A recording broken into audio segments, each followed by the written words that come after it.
Bukti sejarah Perang Dunia Kedua di Bumi Paguntaka, julukan Kota Tarakan, baik berupa bunker, perlengkapan perang, masa penjajahan hingga kemerdekaan, sampai sumur-sumur migas tua yang lengkap dengan menara pengeboran dan pompanya masih sangat bisa ditemui di Kota Tarakan.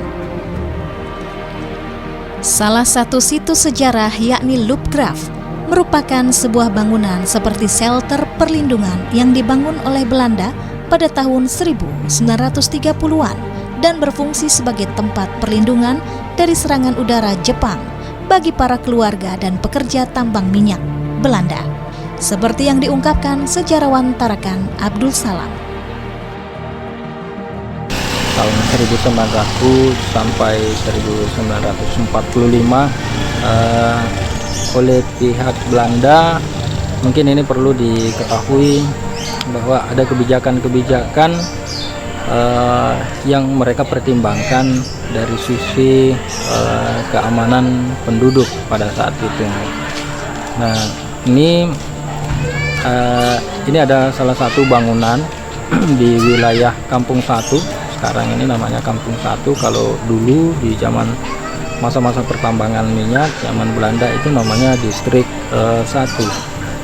Bangunan ini juga dibangun di tahun-tahun 1939, namanya Loopgraaf sebetulnya. Loopgraaf untuk bahasa di sini namanya Loopgraaf. Loopgraaf ini sebetulnya adalah secara umum dia adalah terkategori bangunan shelter perlindungan untuk keamanan masyarakat yang tinggal di wilayah ini di zaman-zaman pendudukan Belanda.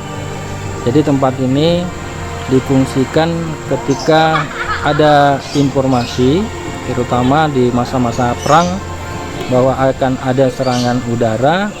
Lalu kemudian masyarakat di sekitar sini itu yang pada saat itu memang adalah mayoritas adalah masyarakat pekerja tambang minyak, dimobilisir oleh perusahaan yang namanya BPM, itu yang mengakomodasi keperluan ini dibangun di tempat ini. Nah, namanya Loopgraaf. Menurut Abdul Salam, ketika terjadi serangan udara, semua masyarakat yang ada di wilayah tersebut diinstruksikan untuk masuk ke dalam Loopgraaf yang dapat menampung lebih kurang 50 orang.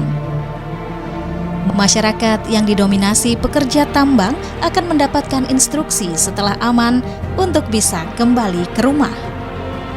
Bangunan Loopgraaf berbentuk huruf C atau U dengan 2 pintu di bagian ujungnya. Bangunan ini juga berbentuk lorong dengan atap melengkung setengah lingkaran. Dimensi bangunan Loopgraaf memiliki panjang kurang lebih 12 hingga 13 meter, lebar 1,5 hingga 1,9 meter dengan tinggi sekitar 2 meter.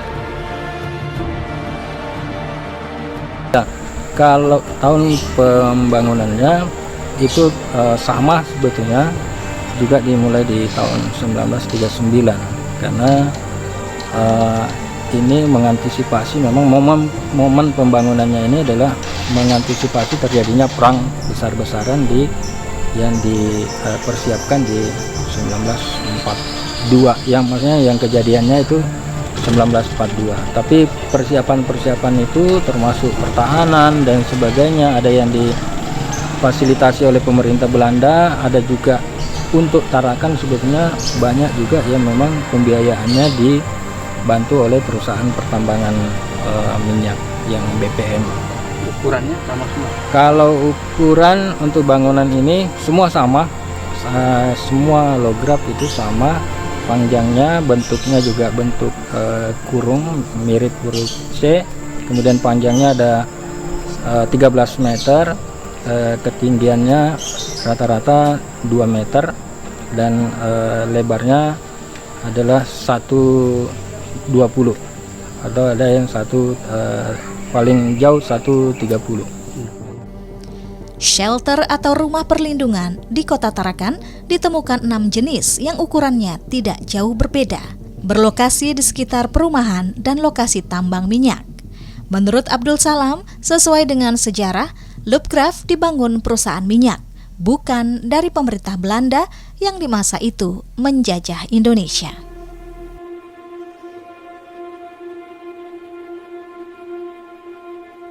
Loopgraaf ini fungsi utamanya itu tadi ketika ada perintah untuk berlindung, maka masyarakat yang ada di sini mengikuti instruksi, kemudian masuk ke ruangan ini, masuk ke lorong ini ya, namanya Loopgraaf ini, lalu kemudian menunggu informasi kapan mereka harus kembali ke rumah.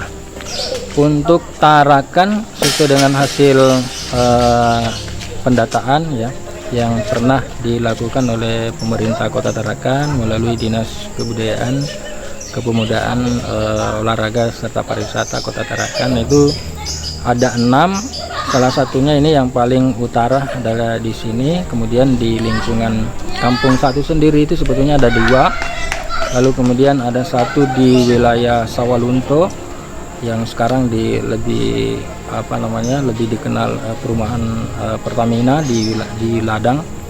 Lalu kemudian semakin ke selatan ada di depan gedung KPKNL. Semakin bergeser ke wilayah selatan lagi, wilayah Kemarkoni. Di sana itu ada 2 bangunan seperti ini. Nah, sebetulnya kalau melihat persebarannya ada beberapa, sebetulnya mungkin bisa jadi lebih dari 10, tapi memang bangunan seperti ini peruntukannya itu dibangun di wilayah-wilayah yang ada aktivitas atau ada pemukiman yang terhubung dengan pekerja tambang dan karyawan BPM pada saat itu. Nah, maka dibangunlah di tempat ini. Jadi sebetulnya fasilitas ini sebetulnya yang membiayai itu bukan militer Belanda, tidak terkait dengan militer, tetapi ini terhubung dengan fasilitas yang disiapkan oleh perusahaan untuk melindungi karyawan mereka, baik yang golongan rendah, menengah maupun yang kategori golongan tinggi, yang notabene yang ada di daerah Sawalunto. Kalau dulu di situ adalah perumahan-perumahan yang dihuni oleh orang-orang Eropa, tapi faktanya di sana juga dibangun hal yang sama. Dari 6 titik tersebut, saat ini baru 2 yang telah dilakukan pemeliharaan oleh pemerintah kota yang berada di kawasan Kampung 1 Skip dan akan ditetapkan sebagai bangunan cagar budaya.